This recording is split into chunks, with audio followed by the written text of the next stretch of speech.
Lian-Li just came out with some new fans. That shouldn't be surprising. Lian-Li's been kind of like just churning the fan mill, maker mill thingy like crazy, although this one has something different with it. We're gonna see what the heck this is. Achieve cable mod nirvana with cable mod's 12-volt high-power angled adapters. These low-profile adapters plug into your graphics card's 16-pin 12-volt high-power port and enable the power cable to be plugged in at either a 90-degree or 180-degree angle. Featuring a multi-PCB design and a sleek profile, this adapter helps increase clearance between the GPU and the side panel, perfect for today's wide GPUs, and is available in a wide range of colors, allowing for a perfect match with your custom color profiles. To learn more, follow the link in the description below.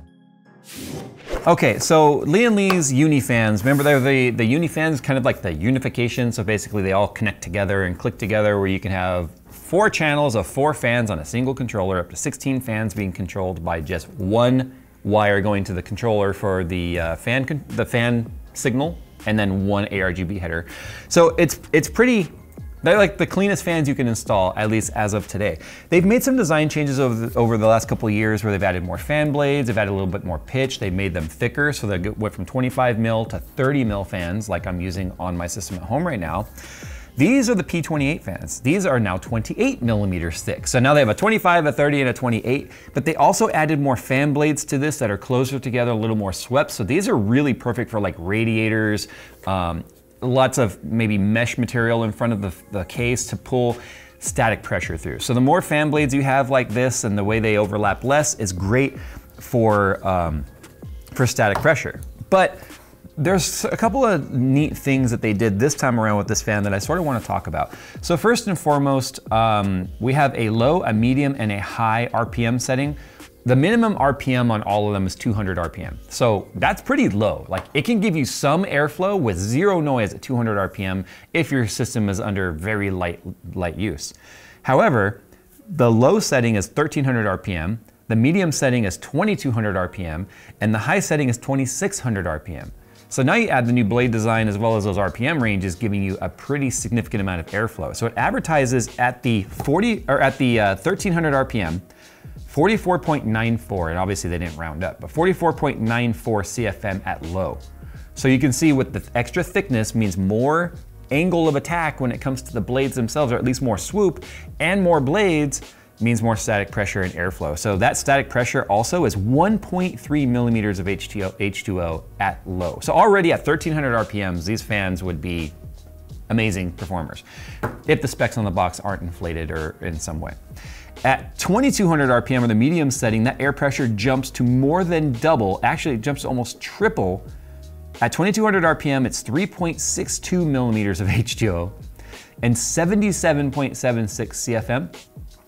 At 2600 RPM, it's 92 CFM per fan. And these are 120 fans, by the way, not 140s. 140s move more CFM, but lower pressure. And 4.79 millimeters of H2O. That's like push-pull performance without having to do push-pull. In terms of noise levels, at 1300 RPM, it's 20.4, so that'd be pretty inaudible. At 2200 RPM, 28.1, so you're gonna start hear it. At high, 32.1 decibels. Now that's 32.1 and you're gonna hear that. But the question is, what does it sound like when something's in front or behind it? But I just kind of wanted to point that out real quick when it comes to the specs on this. As long as they're not inflated, which unfortunately a lot of fan companies are known to like show the absolute best possible performance. Now these numbers too are also without any sort of obstruction in front of or behind the fan blades. That is just an open airflow. So that is what the fans are capable of before you put them on a radiator in front of a case or a grill or fan or a dust filter or whatever. Here's what you get in the box. If you remember my complaint previously with the 30 mil fans was that the cords were far too short. So they were able to provide us longer cords, which are something that you can get from Lian-Li, and I believe they'd even said that they would supply them, I don't remember if they said free or low cost, but I still don't think this is long enough for modern cases. I mean, I don't have a measuring tape on me, but this is not very long, especially if you're trying to route and cable manage. So I just want to point that out. I still think these need to be longer, but check this out. Do you remember the controller box that you used to have to use? Well, it has now been reduced down to this little inline button well, is this the, oh wait, I take that back, I'm sorry. This is the speed controller.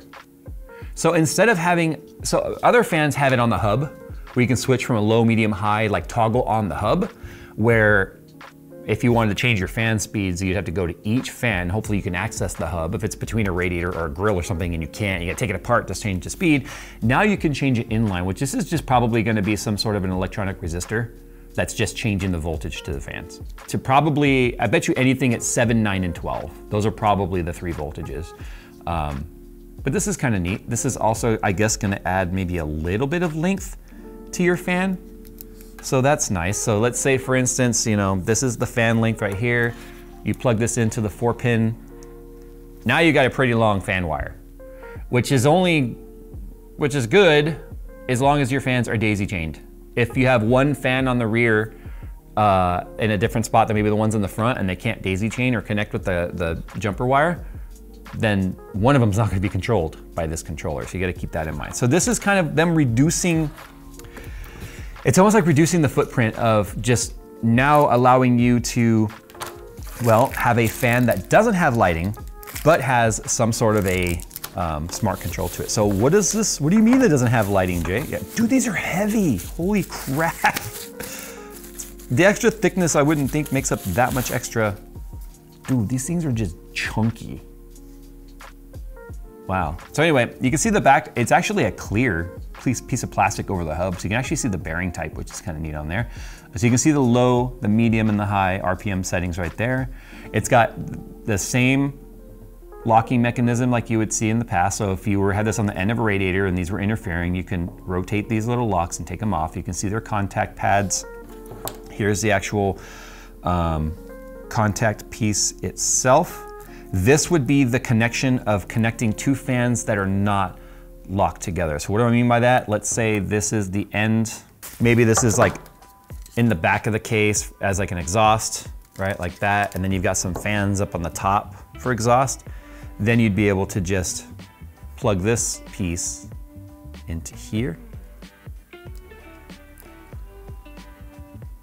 There. And then you maintain the daisy chain function of the fans with a jumper wire. Otherwise, the fans are intended to just, see, they just lock together like this. And then you can lock all 3 together. So there we go. There's our 3 28mm fans. How many fan blades are on here? 1, 2, 3, 4, 5, 6, 7, 8, 9 fan blades. Big sweep to them, heavy blades too. Like there's a lot of rotating mass. So when you turn it off, look how long that just keeps spinning. These are basically Unifans, and they're the first Unifans we've taken a look at that don't have lighting on them.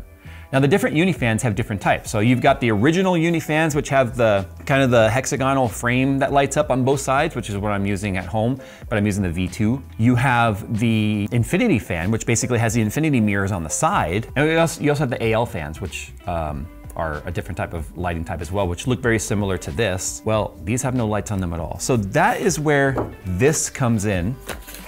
This right here is basically a lighting kit. This is the black one, this is the white one. This is so that you can add RGB to your fans if you want. And aesthetically, they are designed to perfectly match the fans themselves. And these literally just clip onto the fans. And then they have these little pieces here that basically jumper together each one. The side piece comes off, and then these click in their place. One thing you need to keep in mind, as you can see, it adds some width. It's thick. So if you're putting these on, say, a radiator or something like that in a part of your case that's very tight, where the radiator and whatnot barely fits, this will stick out past a radiator. So you need to keep that in mind. That way you're not accidentally attaching this and now it won't fit in the spot you need it to go in. But now, if you look at it from the side, it looks, I say OEM because of the car guy in me, but it looks like it was intended to go that way. So all 3 side lighting kits have been installed. You can see there's where the jumper needs to go. So they give you 2 of these jumpers in the triple pack. So that just, I do wish that matched aesthetically a little better. Like maybe if that were stainless or something to sort of match, or brushed, I guess, that sort of stands out a little bit, but I bet you it would be less of an issue with the black one. Here's the harness it comes with. So you can use it with L-Connect if you already have one of their L-Connect hubs. Otherwise, you can use you can use it with software or motherboard control. So here is your JST jumper header, because Lian-Li uses the JST connector.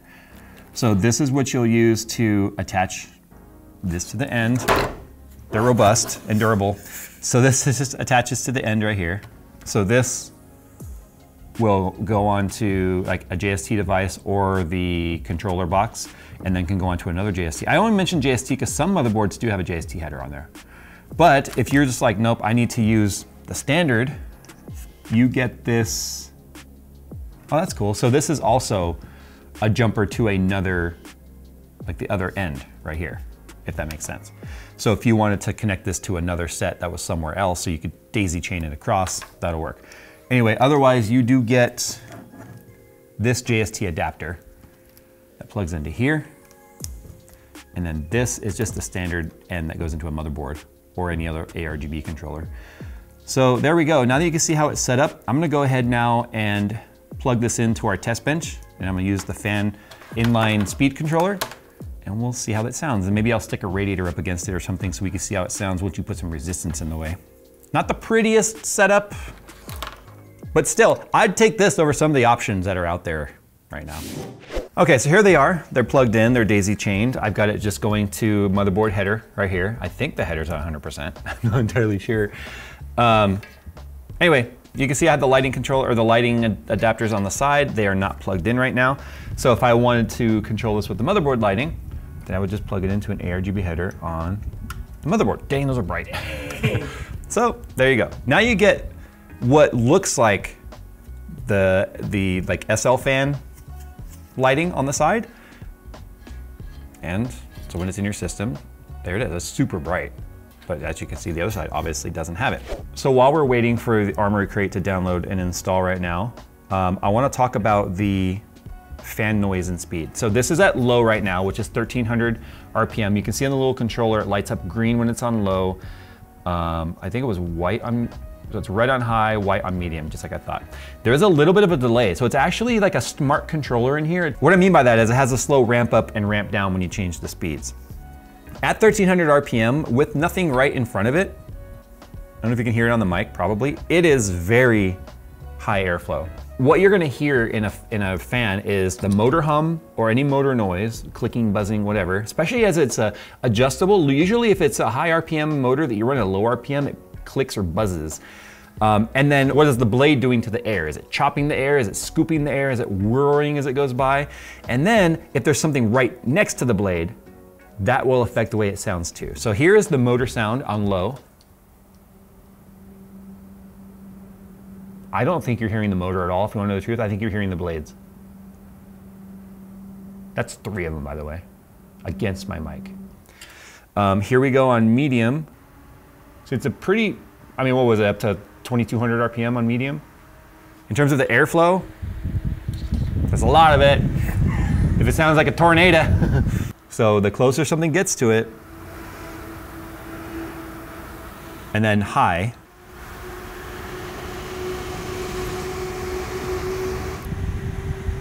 This is the noise be damned, we need to cool it down now mode. Okay, so let's go ahead and go back to low, and I want to see what it sounds like once we put the radiator up against it. So we'll start with pull and push. So here's pull. So what you're hearing are those blades right there moving very closely past those fins, even though there's a gap in there.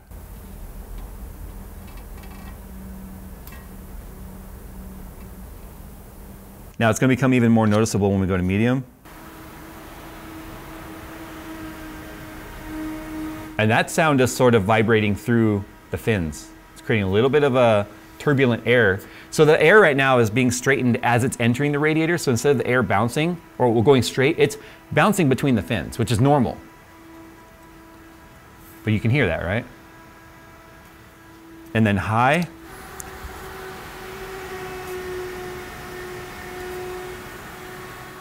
Doesn't help too, there's like a whole row of closed off fins right there. Anyway. So now if I move it, you hear how the fan's even sped up?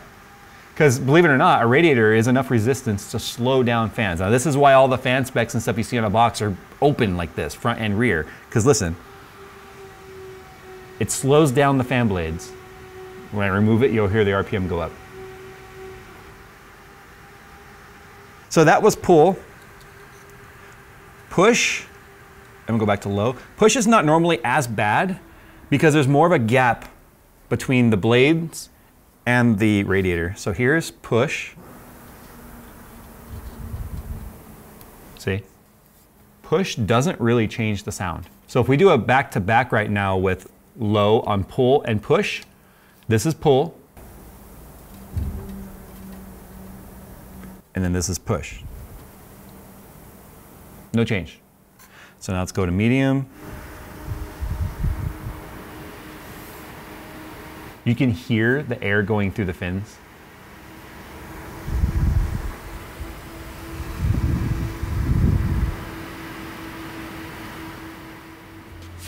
All right, well, after waiting for Armory Crate to install forever, because it's the slowest piece of software, ASUS fixed this stuff. All right, moving on. I went over to my AMD test bench, which is now it's nice to have two of them. So it's plugged in directly to the motherboard header with that JST adapter. And so it is now syncing with the ASRock motherboard lighting stuff. So as you can see, it's set to just like a scan mode right now. What is cram? And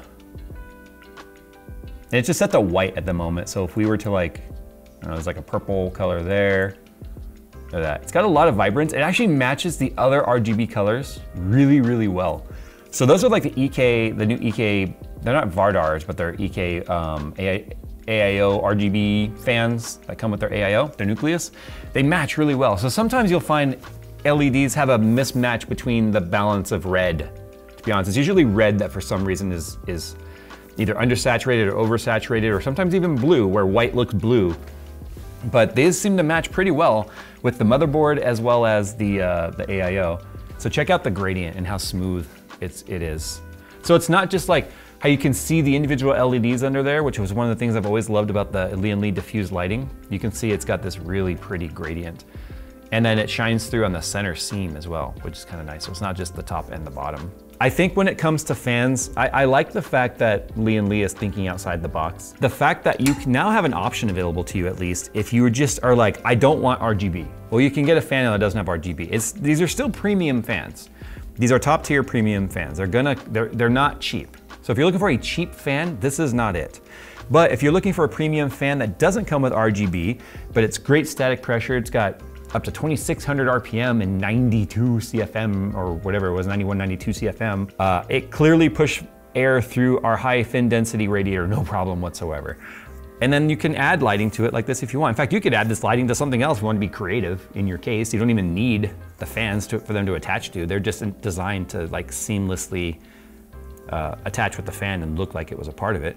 The downsides to this though, other than cost, is gonna be, one, even the fan cage without the lighting on there is wide, a little bit wider, a couple millimeters wider than a standard 120. So what does that mean? Again, tight spaces, it could become an issue. When it comes to putting a radiator on there, they are definitely wider than the radiator. And if you for some reason wanted to put them on both sides, which you can do, now you're adding double the cost of adding lighting and a significant amount of width, which means they're gonna be like wider than 140 millimeter fans with those on both sides. But if I have to give credit where credit is due, it's gonna be the fact that I can appreciate when a company is trying to think differently than others and give buyers an option that maybe fits a little bit more people's interest rather than just, here's the one SKU we got that fits all, because there's no such thing as one SKU fits all. Anyway, sound off down below how you guys feel about the P28 fans. In black, they're gonna look just like this, but black, which is kind of nice. But I wish I had this blade on my current fan, if you wanna know the truth. I'm running the 30 mil fan, so I get a lot of airflow through my system, but this particular blade design is perfect for both airflow and static pressure to overcome radiators and heat sink coolers and all that sort of stuff. But anyway, there you go guys. Links are down below, you guys can check it out. Thanks for hanging out with us today. Subscribe if you're new around here, and as always, we'll see you in the next one. Oh look, it's done finally.